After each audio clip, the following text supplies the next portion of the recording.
Pulso económico que, como es tradicional, arrancamos echando la vista atrás a ver qué tal le ha ido al IBEX 35.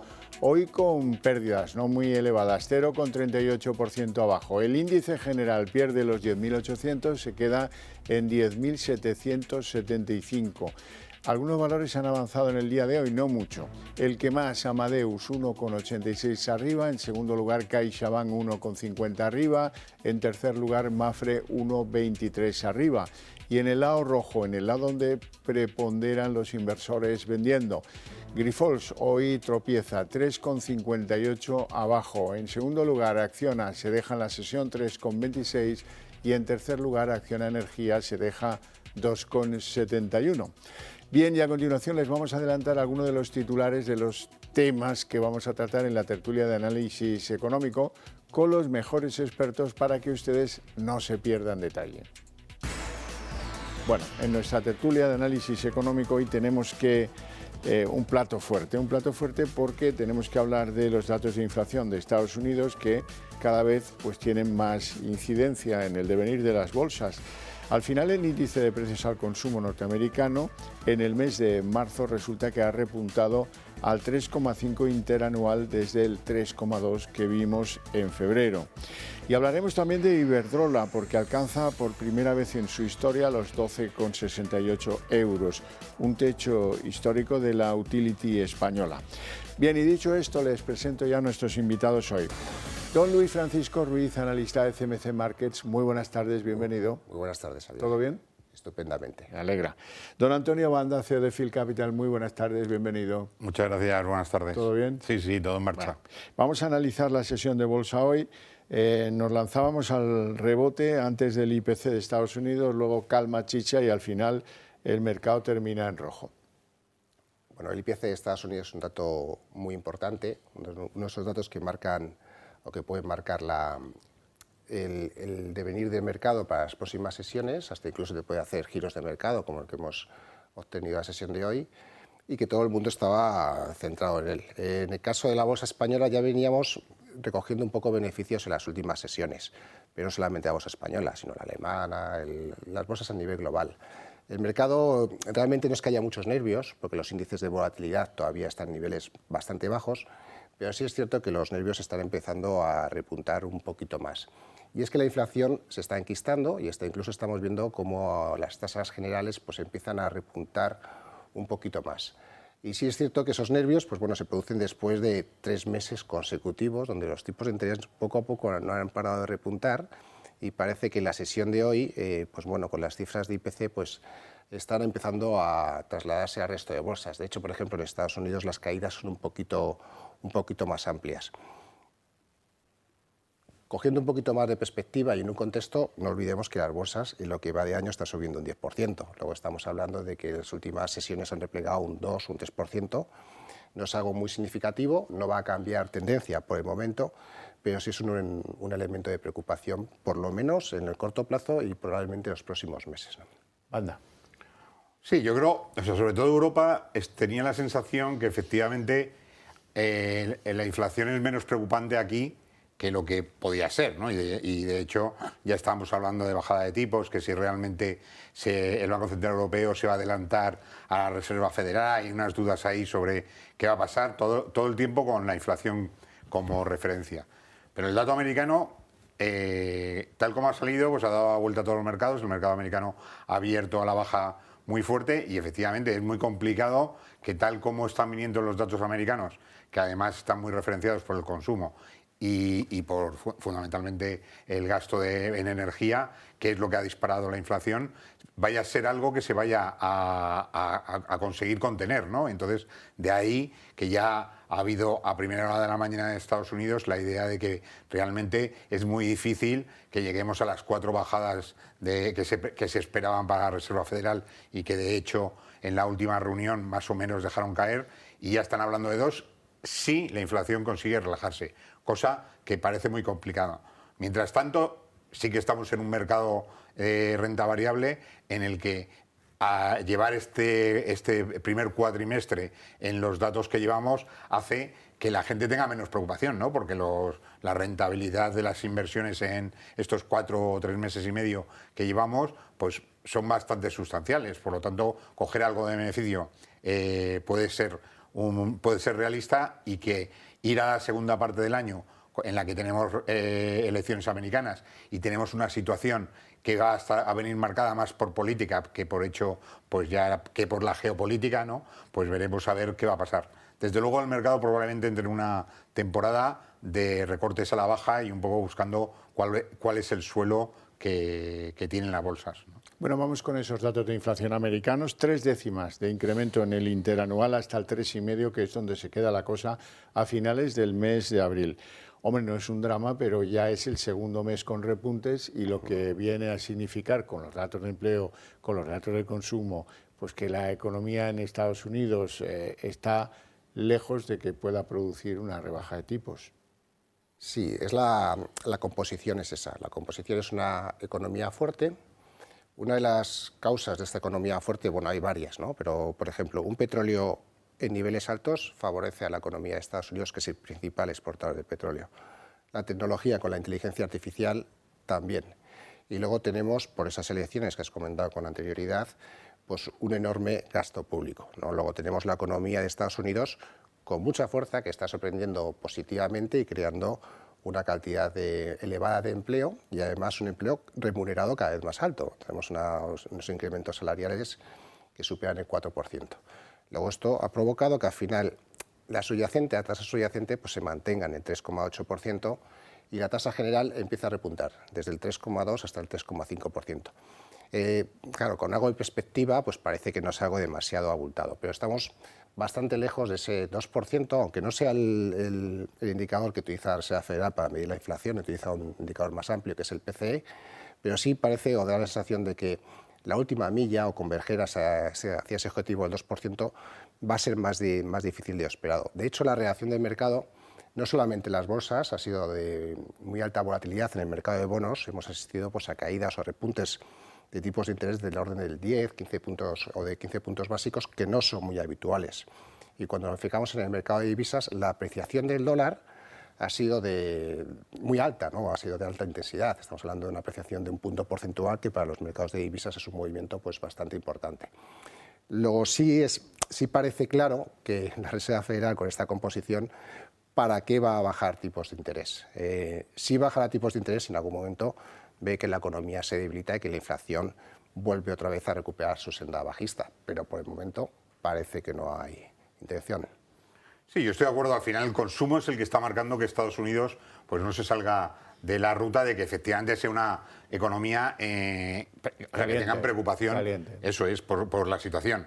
Sin embargo, sí que tenía en general el mercado que había empezado a descontar que esa bajada de tipos iba a llevar a una situación en la que los tipos a largo plazo, o sea, el 10 años, que hemos visto que ya está por encima del 4,55, cuando llegó en el mes de enero casi al 5,10. Luego ha recortado, porque realmente cuando hemos empezado a ver que el mercado descontaba bajadas de tipos, pues parece que se han relajado todo eso. Sin embargo, yo creo que la Reserva Federal lo tiene muy claro, que si no hay acercamiento al 2%, desde luego ellos no van a tomar medidas, porque es la economía la que la está tomando por ellos, y sin esa necesidad difícilmente vamos a ver que haya bajada de tipos. Insisto, hay una pelea muy importante entre la idea de que si el Banco Central Europeo va a ser capaz de bajar tipos antes que la Reserva Federal. Ahora vamos a ella, porque el Banco Central Europeo busca excusas, y la última excusa en el buen sentido del término, es el aumento de los precios petroleros. Así es que todo el mundo apunta a que se va a prolongar la restricción monetaria, a pesar de que haya mejoras claras de la inflación y a pesar de que los índices de actividad industrial de muchos países, los índices de crecimiento de muchos países sí que aconsejan una bajada de tipos a este lado del Atlántico. Ahí está, ¿no? Ahí está, ¿no? Parece que está más cerca de lo que...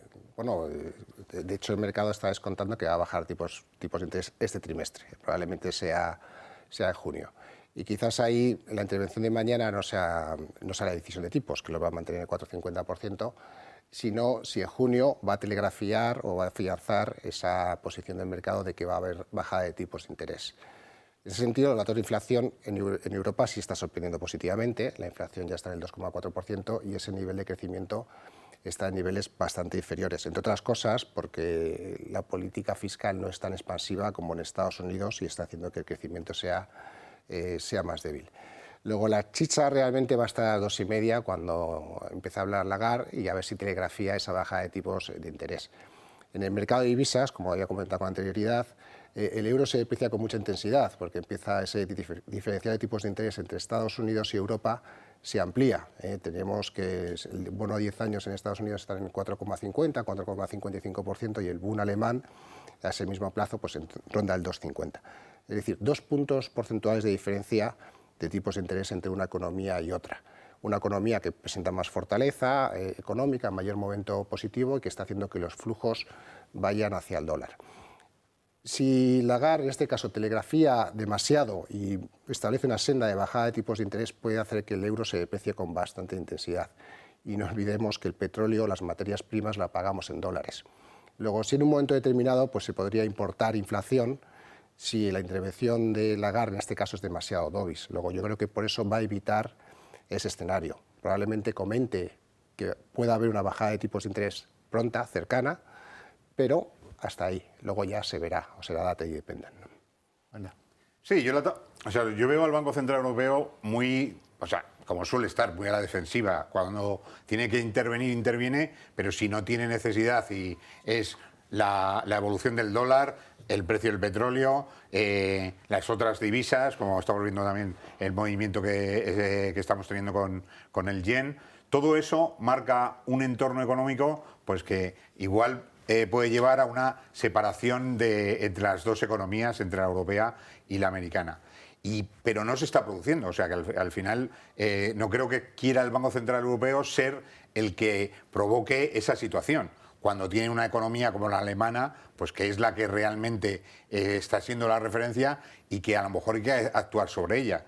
La búsqueda de si actuar sobre la economía alemana a base de bajar tipos es la solución, tampoco la creo. O sea que yo estoy totalmente de acuerdo en que el discurso que mañana Lagarde haga en la rueda de prensa o en la rueda de preguntas que hace después de la reunión del comité va a ser muy importante. Pero también se suele quedar bastante relajada y igual no profundiza y con un par de toques nos quedamos esperando a la siguiente, ¿no? Que es lo que normalmente pasa. Lo que suele hacer Christine Lagarde. Hablemos de Grifols en la bolsa española porque hoy es la líder en caídas, 3,58 abajo.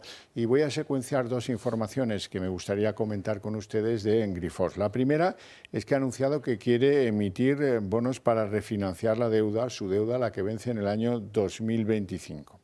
Y la segunda, les ruego que las secuencien también, es que han anunciado que van a utilizar 1.800 millones de dólares para reducir endeudamiento.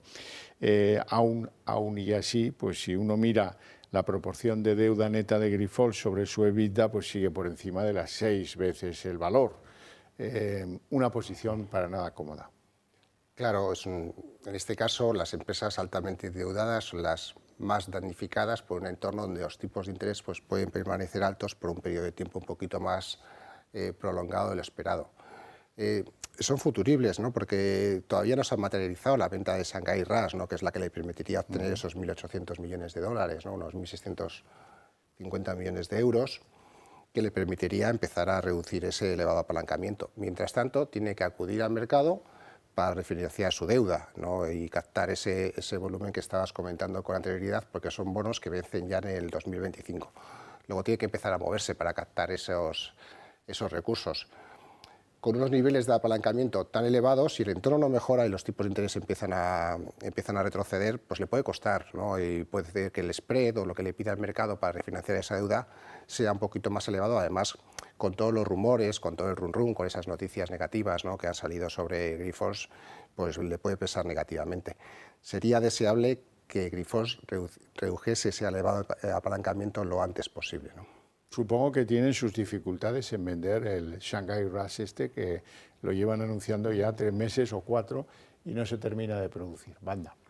Hombre, yo creo que viene todo por los problemas que han tenido en la auditoría y en la información contable. Al final, pues cuando tú tienes que reformular tus cuentas, empezar a dar datos al mercado que son distintos de los que tenías, que además aparece mucha más deuda en sociedades filiales, lo que le ocurre al mercado es que efectivamente si tienes que ir a buscar una colocación para intentar financiar el vencimiento de tu deuda, pues primero va a ser mucho más complicado y segundo tus costes de esa misma deuda efectivamente se disparan. Y hasta el punto de que si estás esperando que entre la venta de otra filial para compensarlo, pues es un ajuste que a lo mejor te cuesta más hacerlo directamente, ¿no? O sea que yo creo que los financieros de Grifols pues tienen que estar bastante preocupados, ¿no? Preocupados por la situación y preocupados por ver cómo resuelve. Si el mercado no acepta o no está recogiendo la capacidad de la compañía de endeudarse más y lo que busca el mercado es que reduzcas tu endeudamiento, pues vas a tener que buscar la forma. Y desde luego el coste en este caso va a ser altísimo. Banda, vamos a ver, la valoración de Iberdrola está en el techo histórico de la compañía utility española. Por primera vez en la historia alcanzan los 12,68 euros. Sí, yo creo que llevamos un tiempo viendo que Iberdrola ha ajustado bastante toda su estructura, ¿no? Estructura de compañía, ha vendido cosas que realmente estaban en la parte no central del negocio, ha invertido en otras donde realmente veía recorrido, ¿no? Hemos visto que la entrada en Estados Unidos también ha sido sustancial, los ingresos que vienen de Escocia y de todo el negocio inglés también le está yendo bien. Por lo tanto, yo creo que el mercado está reconociendo que la compañía se ha reestructurado bien y que realmente en los planes expectativos de los próximos años está siguiendo la línea y está cumpliendo, que al final eso es lo que reconoce el mercado. Por lo tanto, aunque estén máximos, como ha estado también otra serie de compañías muy vinculadas, no implica que no vaya a tener recorrido, ¿no? Al final, pues bueno, puede llegar un momento en que los inversores revisen las valoraciones y vean sus objetivos y vuelvan a poner un nuevo techo donde pueda llegar. Iberdrola, Luis. Iberdrola, bueno, la verdad es que cuando vemos un gráfico de Iberdrola llevamos 4 años con una cotización prácticamente estancada. Es una aproximación a un bono perfecta, ¿no? Baja volatilidad, vas recibiendo una rentabilidad por dividendo y no tienes grandes sustos. El mercado sí la premia, ¿no? Con unas revisiones al alza de sus precios objetivos, que los ponen por encima de ese máximo histórico que está en 12,50. La acción cotiza en torno a 11 euros, es decir, un ligero potencial respecto a los precios actuales. Y cotiza con ese descuento probablemente porque los ingresos no vayan a evolucionar tan bien como se esperan, porque los precios de la electricidad no son demasiado elevados y también porque esos tipos de interés pues parece que están repuntando y para una utility y para el sector en su conjunto con una deuda que, si no recuerdo mal, ronda los 48.000 millones de euros, pues le puede pegar un buen mordisco a los beneficios. Luego, por eso está cotizando con ese descuento, aunque eso sí son buenas noticias de que en el fondo el mercado confíe en su plan estratégico y le ponga un precio objetivo por encima de máximos históricos. Pues hablemos del Banco Sabadell, que hoy celebraba junta de accionistas y Josep Oliu, su presidente, cerraba la puerta a la expectativa de alguna fusión. Dice, no tenemos previsto ni contemplamos nada en ese sentido. ¿Han hecho techo ya en su rally alcista los del Sabadell? Bueno, es lógico que él diga que, claro. Que no están buscando nada, porque si lo dice, pues ya veríamos cómo se lo toma el mercado. Desde luego va a haber, yo creo, en el mercado español concentración, no sé si en el corto plazo o en el medio plazo. Quedan todavía una serie de bancos de tamaño mediano que tienen que ajustarse, ¿no? Y vemos ahí pues la evolución de 3 o 4 bancos que vamos a ver por dónde van. ¿Qué nos falta también en el sector financiero? Pues empezar a pensar en bancos europeos, ¿no? Que no tenemos tampoco ninguno. Y ese yo creo que es el siguiente movimiento. Bancos europeos y desaparición de los bancos medianos. Sabadell, después de haber sufrido pues desde hace 2 años una situación de mala gestión, de mala situación en el mercado, ha empezado a recuperarse, pero yo creo que puede ser objeto de una operación corporativa claramente, no sé si en los próximos meses, pero en los próximos años también. O sea, no veo que el Sabadell sobreviva como banco en el largo plazo. Luis, bueno, es la dinámica del sector, ¿no? Yo el otro día había una infografía, ¿no? Donde aparecía solo puede quedar uno. Y de todo el sector financiero que aparecía en España, de todas las entidades que había, pues poco a poco van quedando cada vez menos. Aquí la gran pregunta es con quién, ¿no? Si va a ser fusión o va a ser una OPA, ¿no? Es por donde quizás deberíamos plantearnos cuál es la... Bueno, por dónde está un poquito más la chicha, ¿no? Pero vamos, no parece que la entidad en sí misma vaya a decir que está abierta a fusiones o que está abierta a ser opable, etcétera. Lo más normal es hacerse querer, hacerse ver y esperar a que alguien dé el paso, ¿no? Que es lo habitual en este tipo de operaciones, ¿no? Bueno, pues hablemos de Repsol. Cae un poquito, cae un 1%, a pesar de que le dan muy buenas valoraciones, a pesar de que el precio del crudo pues empiece a influirles positivamente, pero en bolsa no terminan de verlo claro los inversores.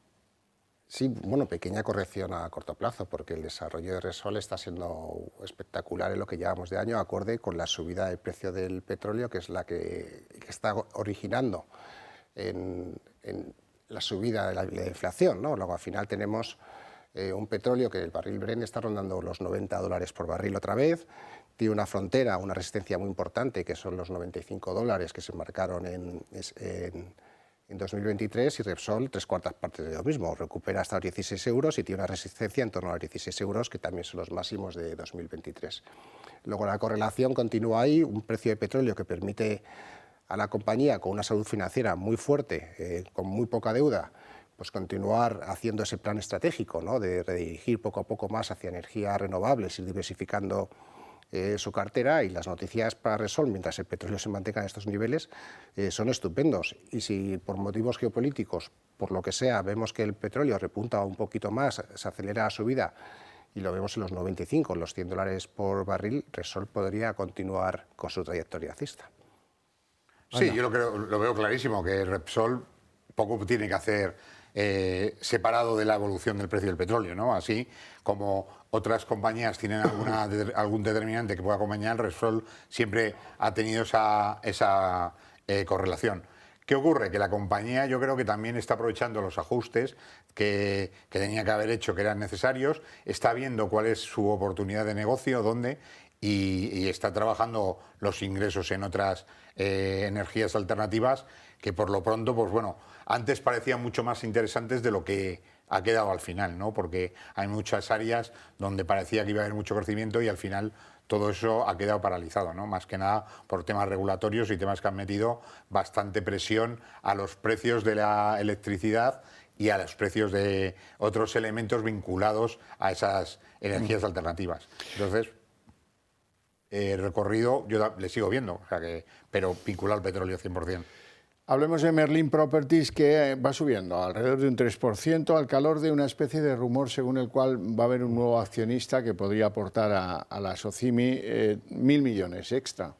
Está buscando, bueno, desde un punto de vista estratégico, la Socimi lo que está haciendo o quiere invertir más en lo que son centros de datos. Y para invertir en centros de datos, pues ha planteado pues, invertir unos 2.000 millones de euros. 1.000 millones de euros mediante una ampliación de capital y otros 1.000 millones de euros con deuda. Los ratios o los niveles de endeudamiento sobre valor de activos no son muy elevados, son en torno al 35% y es una operación que se podría permitir. Está buscando un socio estable, un fondo soberano, pues, o un fondo, pues, o un plan de pensiones, ¿no? Un fondo de pensiones, con vistas pues eso, hacer una operación pues eso, a muy largo plazo.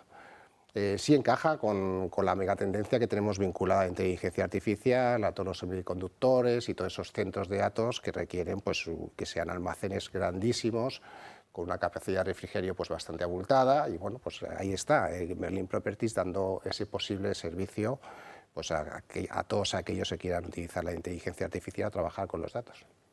Vale. Sí, yo creo que hay crecimiento, porque todo ese área que al final una sociedad valorada con su negocio de inmobiliario era algo que realmente pues, tenía a su lado. Ahora, viendo que su negocio va por otro sitio, que es la creación de centros de datos, yo creo que claramente es por donde el mercado está buscando, buscando ese crecimiento, y si vas a buscar financiación, los planes que ha presentado son muy, muy claros, ¿no? O sea, que necesita dinero para invertir en esos centros de datos y desarrollarlos por toda España. Entonces, el momento es bueno, aunque pensemos en que van a bajar los tipos, el momento para financiar este tipo de cosas está bien, pero si encima te entran por el lado del equity, pues mucho más barato, desde luego. Bueno, no tenemos tiempo para más. Lo dejamos aquí con mi agradecimiento a ustedes dos por su presencia aquí, por sus opiniones todavía más y a ustedes que les voy a decir. Pero para ustedes tengo regalo. A la vuelta de publicidad, la redacción abierta.